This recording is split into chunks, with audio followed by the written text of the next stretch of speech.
अस्सलाम वालेकुम। जमन परदेसी विद सोसाइटी टॉक्स। एक मूवी का आजकल बहुत शोर मचा हुआ है, हक, और राइटफुल सो, क्योंकि बहुत अच्छी फिल्म है।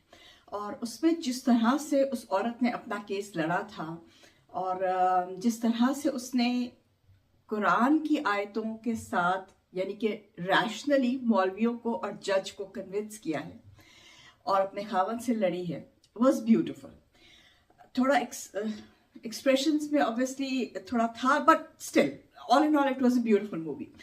तो उसको देख के मुझे ख्याल आ रहा था कि इस्लाम में मैरिज का क्या पर्पस है और मैरिज क्यों होनी चाहिए, शादी के लिए क्यों, निकाह के लिए क्यों इतना कहा गया है कि निकाह करो और निकाह निस्फ ईमान है, क्यों कहा गया है। तो ये कुछ बातें हैं जो मुझे मिली आपके साथ शेयर करने को। एक तो ये है कि अल्लाह ने कहा है कि रसूल पाक सल्लल्लाहु अलैहि वसल्लम ने इसका हमें पैगाम पहुंचाया था कि ईमान का निस्फ जो है वो निकाह है, यानी निकाह निस्फ ईमान है। इसके बाद ये है कि एक्ट ऑफ वर्शिप है, यानी कि अगर आप सही इंटेंशन से करें, जहेज लेने के चक्कर में ना करें, सही से करें, तो ये एक तरह से आपके लिए इस नेकी है जो आप कर सकते हैं। प्रोटेक्शन फ्रॉम सिन, यानी कि हिफाजत है, अपने अपने नफ्स की हिफाजत है, अपनी नफ्स को हिफाजत करती है, जिना से दूर रखती है। और अगर आप मॉडेस्टी अपनाएं, यानी कि आंखें नीचे रखें, तो ये भी जिनका निकाह हुआ होता है, जिनको घर में बीवी जिनकी होती है, तो होपफुली वो बाहर, या हुक्म यही है कि वो बाहर मुंह ना मारे जाके, जो कि आजकल लोग नहीं करते। सुकून और इत्मीनान आपको मिलता है, आप घर आते हैं, आपका खाना बना हुआ है, आपकी बीवी आपको अच्छी तरह से रिसीव करती है, आपकी अगर औलाद है तो हंसते हंसते आपको मिलती है, तो सारे दिन की जो थकन होती है वो एकदम से दूर हो जाती है। घर में सुकून हो अगर हो तो। और अल्लाह ने स्पाउसेस जो है उनको क्रिएट इसलिए किया था, ये इंग्लिश में लिखा है, इसको मैं ट्रांसलेट करके आपको साथ साथ बताती जा रही हूँ, कि आप एक दूसरे से कंफर्ट और पीस आपको एक दूसरे से मिले। और ये मेंशन किया है अल्लाह ने सूरह अल-गुम में 30:21, आप इसको रेफरेंस देख सकते हैं। मोहब्बत और रहमत का रिश्ता है। इसके अलावा काइंडनेस इनकरेज करता है अपने साथ ही, क्योंकि satisfied man and satisfied woman are kind, अगर सेटिस्फाइड हो तो। फिर वही बात उसमें आगे कि ईमान जो है उसकी तकमील होती है, आधा दीन है, आपको रिस्पॉन्सिबिलिटी के लिए और सेल्फ कंट्रोल के लिए करता है, उकसाता है, यानी कि आपको सिर्फ लेके जाता है। नस्ल की बका, यानी आपकी जो औलाद होती है वो जायज़ होती है, लॉफुल बच्चे होते हैं, उनको जैसे कि मर्द हजरात करते हैं, जैसे ये फिल्म हक में भी था कि वो अपने बच्चों के लिए मर्द हजरात समझते हैं कि पैदा किया तो औरत पता नहीं अपने मायके से लेके आई थी बच्चे, तो वो बच्चों की रिस्पॉन्सिबिलिटी नहीं उठाते। निकाह तो कर लिया दूसरी औरत से जाके, लेकिन बच्चों की रिस्पॉन्सिबिलिटी नहीं उठाते।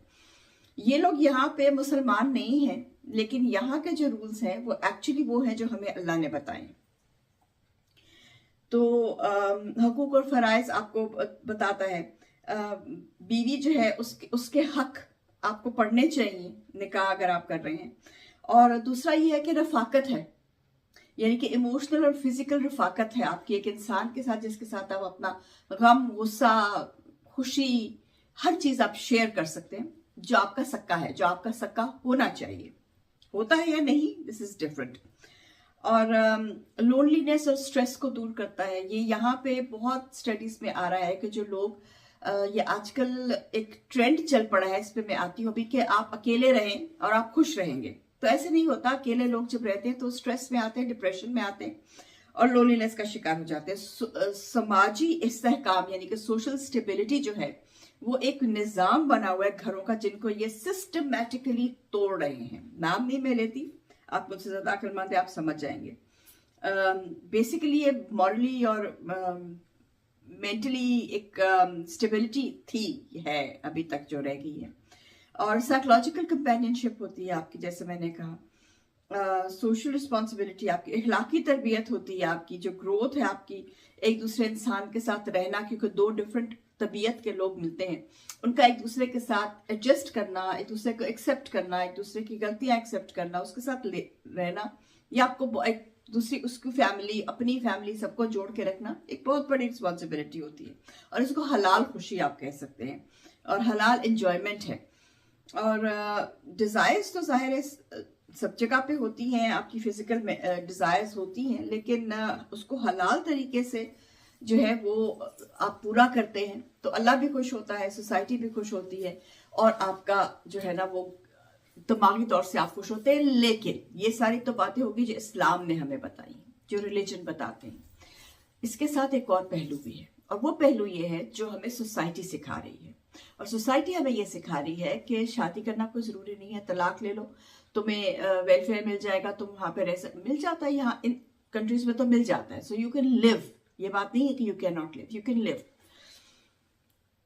लेकिन जो एक स्टेबिलिटी एक फैमिली के साथ आती है, जो अच्छा अब इस जगह पे भी कॉन्फ्लिक्ट है। आप अब हमारे मुल्कों में तो जो है सो है, यहाँ पे भी अभी तक जो पुरानी सोसाइटी है उनमें तो है। अब अगली सोसाइटी में ये होगा या नहीं होगा, ये अब अगले कुछ सालों में पता चल जाएगा। अभी तक तो यही है कि if you are not married तो आप somehow the other they don't consider it bad, but you are one step lower.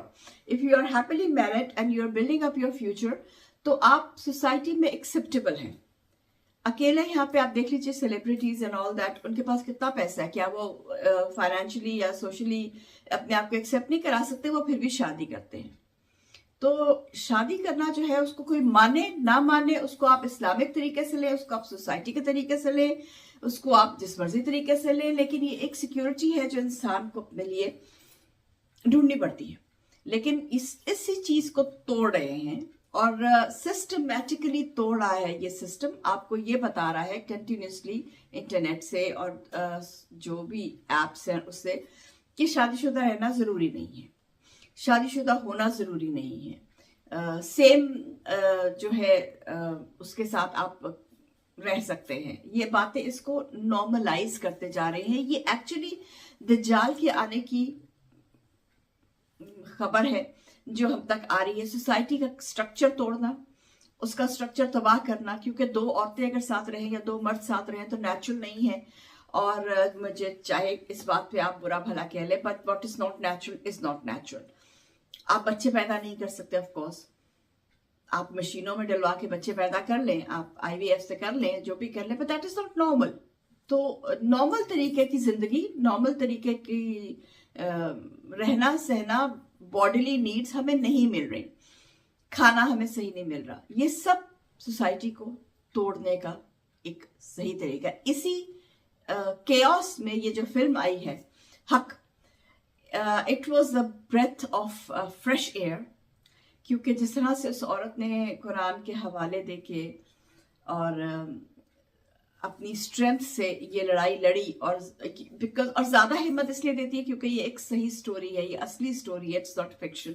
मतलब इसमें तो जाहिर है बॉलीवुड ने थोड़ा अपना मसाला डाला हुआ है, लेकिन जो एक्चुअल स्टोरी है वो भी कुछ कम नहीं है। It was thrilling enough. तो कोशिश कीजिए कि असल रिवायात की तरफ जाएं, कोशिश कीजिए कि अपने जो क्या कह सकते हैं आप उसको, अपनी जड़ों की तरफ जाएं, क्योंकि जिस हिसाब से तलाक़ें हो रही हैं आजकल, इट इज़ नॉट नेचुरल। वो पुराने ज़माने में कहा करते थे ना कि आपकी इतनी ज़्यादा, किसी ने कहा कि आपकी शादी इतना अरसा तक कैसे कायम रही, तो उसने, बूढ़ी अम्मा ने कहा कि हमारे ज़माने में चीज़ों को रिपेयर करने का रिवाज था, फेंक देने का। हर दफ़ा जब गलत फंक्शन ना करें, गलत हो तो उसको फेंक नहीं देते थे, उसको रिपेयर करा लेते थे। तो यस, और ये भी कोई बात नहीं है कि I am not even against that कि आप अगर एक एक्सट्रीम बुरा रिलेशनशिप है तो आप उसमें रहें, ये भी सही नहीं है। अपने आप को मारने की भी जरूरत नहीं है। किससे होते हैं, तलाक़ें पुराने ज़माने में भी होती थी, अलैदगियाँ पुराने ज़माने में भी होती, हज़रत रसूल सल्लल्लाहु अलैहि वसल्लम के ज़माने में भी होती थी। तो दैट इज़ नॉट अननेचुरल, लेकिन जिस हिसाब से, जिस रेशो से अब हो रही हैं वो पहले ज़माने में नहीं होती थी। तो कोशिश कीजिए कि रैशनली सोचना सीखें, रैशनली अपने दिमाग को इस्तेमाल करना सीखें, اور ہائپر جو فیلنگ ہے یا میں کی جو فیلنگ ہے اس کو تھوڑا سا پیچھے رکھ کے ہم کی پالیسی لے کے آئیں. I hope this gets to somebody. Till then, Jim Padesi, Made in Syrup.